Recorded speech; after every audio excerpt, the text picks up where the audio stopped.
Dalam Bapa dan Putra dan Roh Kudus. Amin.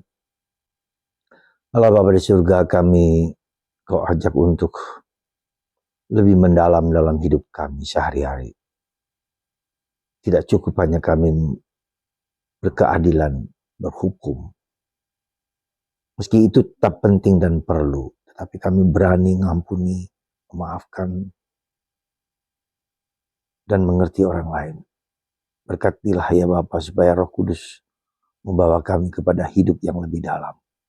Terpujilah nama-Mu dan sepanjang segala masa. Amin. Para saudara, hari ini Yesus mengajak kita untuk lebih, tidak cukup hanya mengatur undang-undang hukum, mata ganti mata, gigi ganti gigi, hukum balas dendam.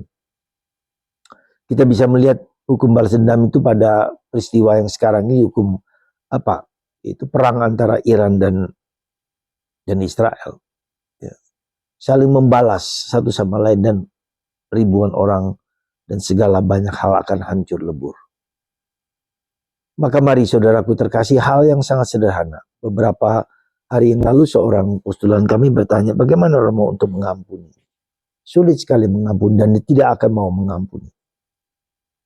Ya, pengampunan itu adalah unsur penting di dalam hidup sejarah manusia. Ketika orang tidak mengampuni, maka ada balas dendam, ada kematian dalam hatinya, dalam hidupnya. Rahmat tidak mengalir dalam dirinya ketika orang balas dendam. Dan itulah yang dilakukan oleh Yesus dengan mengatakan sebelum wafatnya, ya Bapa ampunilah mereka karena mereka tidak tahu apa yang mereka buat. Hukum balas dendam adalah hukum yang menghancurkan manusia dalam dirinya sendiri maupun dalam diri orang lain.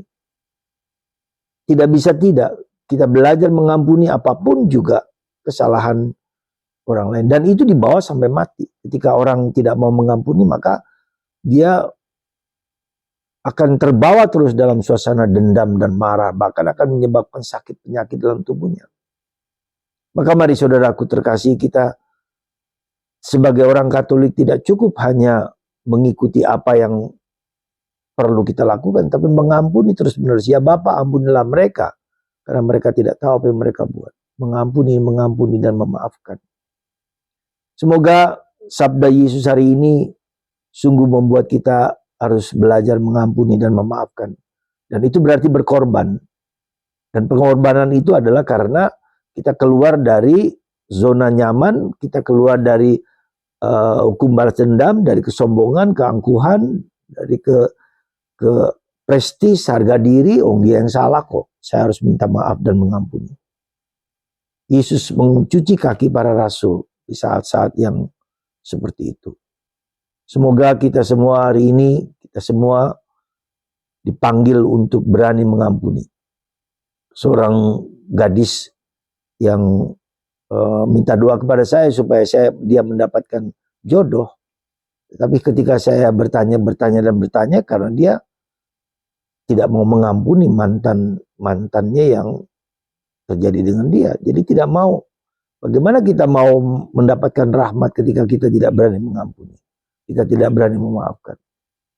Maka seringkali saya bilang ketika seseorang gadis, seorang pemuda yang tidak mendapatkan jodoh, lalu saya bilang, apakah kamu pernah melukai hati orang?